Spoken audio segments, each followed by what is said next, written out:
Sénégal, mon pays, oh Sénégal. Alhamdulillah, jettore goɗni Allah caggal yettode yummo e baaba calmina bandiraɓe mono kala inde mum yettode muɗum ko seeɗa tan min yimɓe addude laɓɓirta ɗo éclaircissement e ko nanɗen ene haala ko nande maire commune mo Ndendori Bassirou Doro Ly ko wi o wi wonde Hounare ala jeeyi ala leydi enen en jogui humpito hen seeɗa jiiɗi addande bandiraɓe famoya tan Hounare en jogui leydi hol noon par ce que le 8 octobre 1942 hono yetteteɓe demdemɓe wonɓe Hamadou Hounare ɓe demdemɓe ɓe en jogui leydi hakkude Hounare e banaji avant 1942 ala wuuro alano wuuro ko demdemɓe jeeyi leydi ndi ɗon leydi ndi wiyete ko jowre leydi ndi ko jowre wiyete ene haɗen jogui noon aadi kala mawɗo kañum hokkete wonde chef leydi ndi ɗon waɗi luural seeɗa hakkude mabɓe addi luural ngal ko leydi ndi kala mawɗo e mabɓe on hokkete wonde chef leydi ndi e nder majjum noon hen goto biyeteɗo Amadou Abdoulaye Demo on koko ɗannino artoyi tawi goɗɗo biyeteɗo Mamadou Seydou o hokkam mawgu ngu kanko noon o wi ala ko kanko foti wonde mawɗo haade ko babaɗa wonde mawɗo kanko foti mawɗo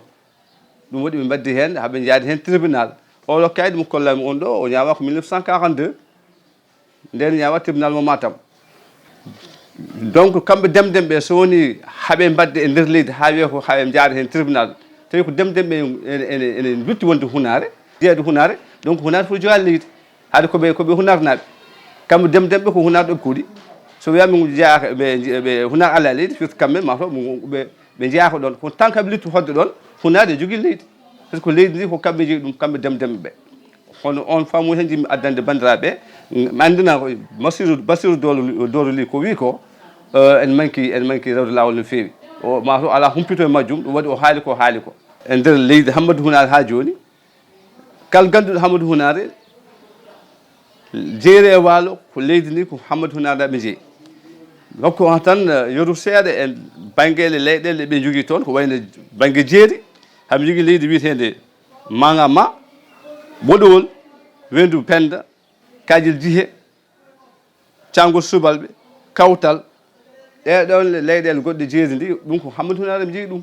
Hounare naɓe ndemanno toon so jeeyi banggue waalo haɓe jogui ko wiyete ganduɗa Ɓuurwel Wallere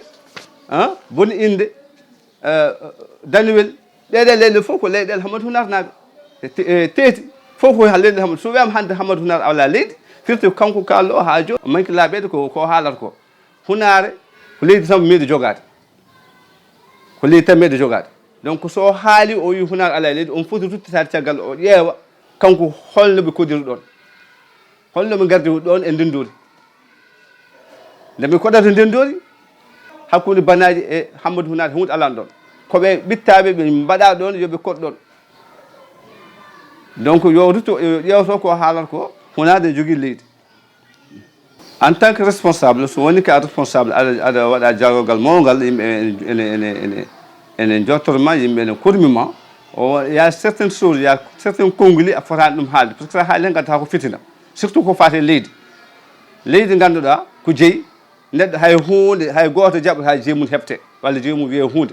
donc ɗum no jomum ne foti tarade en tant que responsable so ɗum ala guurɗe ɗe mbawi waddude guurɗe ɗe mbawi firdirde mbawi wardirde tawi ko an saabi fof ɗum aɗa foti ɗum wawde salade haalde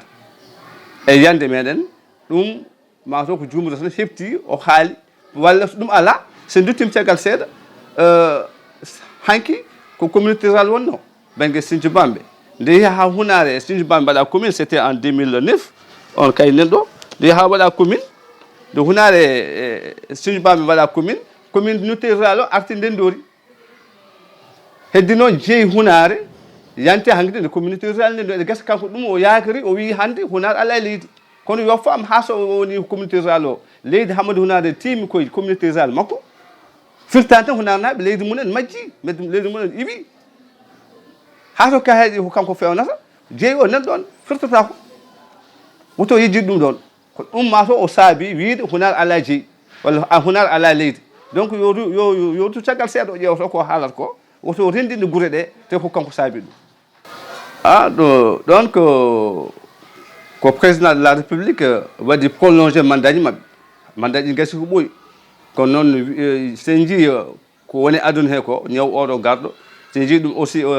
caɗele dewɗo ɗo ñanden e leydi ndi ko ɗum en saabi ganduɗa état o heɓani no waɗiri élection ngaji local o ɗum waɗi o dirtini ken abo duuɓi ɗiɗi kono joni ene wayno o fixi date o élection ngaji ko en janvier 23 janvier waɗete donc ha soni ene ɗeɓi wadde saɗɗo seeɗa yimɓe mbawi ɗum famde presque gasi ɗo e lebbi jeeɗi tan ko élection foya donc min banggam mbiɗa wawi wiide ala muskino l' essentiel ko yimɓeɓe guure ɗe yo paam wonɓe ɗon guila hanki ha hande ene jaaha ene garta élection nen ara donc kamɓe laɓminta yimɓeɓe kamɓe dokka yimɓeɓe laamu ngu kala jiɗɗo kañum lamminta kamɓe lamminta donc yoɓe ƴeewa moɓe lamminto hol kanko hol nafoore makko e maɓɓe hol nafoore maɓɓe e wuuro he kanko nafoore on e wuuro mum e wuuro he yoɓe ƴeewa moɓe lamminto janggo so pellitii wiide haɓe lamminta joomum yoɓe nganndu ɗum bilan o kay min somi en tant que politicien to mbiɗa haali haala politique bilan o mbiɗa wiide c'est 0 égal 0 0 égal 0 par ce que tagi wiide noon 2009 faade 2021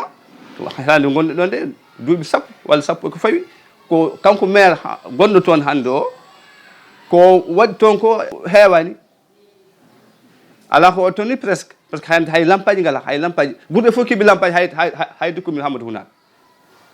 ɓurɓe fof keeɓi lampadeire uji hayde commune mo Hammadou Hounare min ganda ko saabi ɗum ɗon ko programme état wona programme mo mairie ko programme état ko haɗum yiyatan min ganda haala ko heddi ko donc bilan on ko ala dal ala battane bilan ko 0 kal mbawɗo wonde maire janggo walla mbawɗo wonde conseiller janggo umminma ko wuuro maɗa umminma ko nokku maɗa sa halfinama ɗum andu ko population halfinma ɗum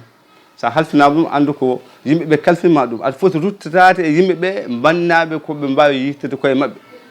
banna kadi ken arte nokku o kadi wawa hitade hoore muɗum a wiya ko ya ardu tan saabu maire aɗa yaha doga non mbiyeɗa ko ya ardu beele ko aɗa yoltinaɓe hujjaji mabɓe aɗa yoltinaɓe saƴƴaji mabɓe aɗa addinaɓe e nafoore janggo addinaɓe ɓamtare janggo kamɓe fof moni hen kala wawa yitude hoore muɗum e nokku mo woni o min yiyande ko ɗum woni ɗum tagui haaɓe mbanma ɗon ya ardunoɓe ya won yesso mabɓe beele aɗa wallaɓe aɗa wonnaɓe lawol aɗa hollaɓe lawol toɓe ndewi haaɓe mbawa hebde e ɓamtare seeɗa janggo Allah jarama Issa a jarama Oumar Doro Koumé